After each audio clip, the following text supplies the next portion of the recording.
Hi Sasa, Hello, Pino. do you know Atan and Asram? Yes, I know them. Where is them now? They are in canteen. You wanna canteen to join them? Let's go. Let's go. What did you eat, Azam? Just chocolate crackers and you are done. I'm eating pudding and drink coconut butter.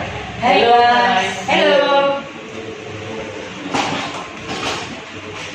What did you eat, Azam? Chocolate crackers. It looks delicious. Can I try it? Yes, here you go.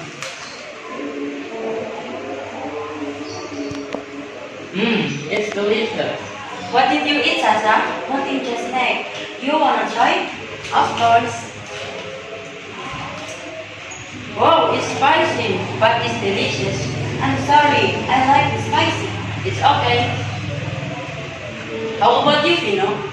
I like chocolate snack. It's my favorite. May I try? Me too. Yes, you are.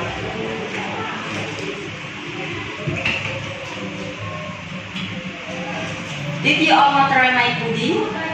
No, thank you. No, I don't like it. Me too. It's okay, let's eating together. Oh, time is up. Yes, the bell is ringing. It's time to study. Let's Let's go. go.